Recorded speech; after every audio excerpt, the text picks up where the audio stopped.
In order for our bodies to function, we need to supply them with a variety of nutrients we get from our diet. Our bodies cannot use the food as it is when it enters our digestive system. The process of chemical digestion uses different proteins and enzymes to break down the food particles into usable nutrients our cells can absorb. And where are the instructions to manufacture these and all the different types of proteins we need to stay alive? The instructions to make proteins are contained in our DNA. DNA contains genes. A gene is a continuous string of nucleotides containing a region that codes for an RNA molecule. This region begins with a promoter and ends in a terminator. Genes also contain regulatory sequences that can be found near the promoter or at a more distant location. For some genes, the encoded RNA is used to synthesize a protein in a process called gene expression. For these genes, expression can be divided into two processes: transcription and translation. In eukaryotic cells, transcription occurs in the nucleus, where DNA is used as a template to make messenger RNA. Then in translation, which occurs in the cytoplasm of the cell, the information contained in the messenger RNA is used to make a polypeptide.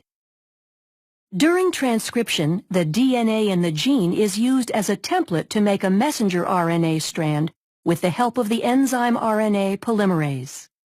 This process occurs in three stages: initiation, elongation, and termination.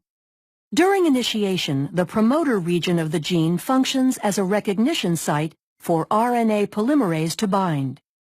This is where the majority of gene expression is controlled, by either permitting or blocking access to this site by the RNA polymerase. Binding causes the DNA double helix to unwind and open. Then during elongation, the RNA polymerase slides along the template DNA strand. As the complementary bases pair up, the RNA polymerase links nucleotides to the 3' end of the growing RNA molecule. Once the RNA polymerase reaches the terminator portion of the gene, the messenger RNA transcript is complete, and the RNA polymerase, the DNA strand, and the messenger RNA transcript dissociate from each other. The strand of messenger RNA that is made during transcription includes regions called exons that code for a protein, and non-coding sections called introns. In order for the messenger RNA to be used in translation, the non-coding introns need to be removed, and modifications such as a 5' cap and a 3' poly A tail are added. This process is called intron splicing and is performed by a complex made up of proteins and RNA called a spliceosome. This complex removes the intron segments and joins the adjacent exons to produce a mature messenger RNA strand that can leave the nucleus through a nuclear pore and enter the cytoplasm to begin translation. How is the information in the mature messenger RNA strand translated into a protein? The nitrogenous bases are grouped into 3 letter codes called codons. The genetic code includes 64 codons. Most codons code for specific amino acids.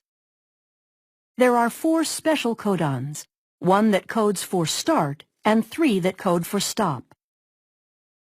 Translation begins with the messenger RNA strand binding to the small ribosomal subunit upstream of the start codon. Each amino acid is brought to the ribosome by a specific transfer RNA molecule. The type of amino acid is determined by the anticodon sequence of the transfer RNA. Complementary base pairing occurs between the codon of the messenger RNA and the anticodon of the transfer RNA. After the initiator transfer RNA molecule binds to the start codon, the large ribosomal subunit binds to form the translation complex, and initiation is complete. In the large ribosomal subunit, there are three distinct regions called the E, P, and A sites. During elongation, individual amino acids are brought to the messenger RNA strand by a transfer RNA molecule through complementary base pairing of the codons and anticodons. Each anticodon of a transfer RNA molecule corresponds to a particular amino acid. A charged transfer RNA molecule binds to the A site, and a peptide bond forms between its amino acid and the one attached to the transfer RNA molecule at the P site. The complex slides down one codon to the right, where the now uncharged transfer RNA molecule exits from the E site, and the A site is open to accept the next transfer RNA molecule. Elongation will continue until a stop codon is reached. A release factor binds to the A site at a stop codon, and the polypeptide is released from the transfer RNA in the P site. The entire complex dissociates and can reassemble to begin the process again at initiation. The purpose of translation is to produce polypeptides quickly and accurately. After dissociation, the polypeptide may need to be modified before it is ready to function. Modifications take place in different organelles for different proteins.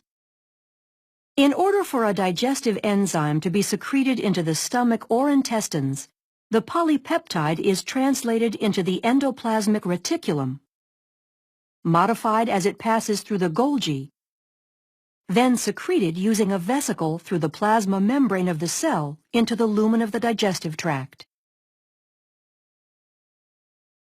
Proteins are needed for most physiological functions of the body to occur properly, such as breaking down food particles in digestion, and the processes of transcription and translation make the production of proteins possible.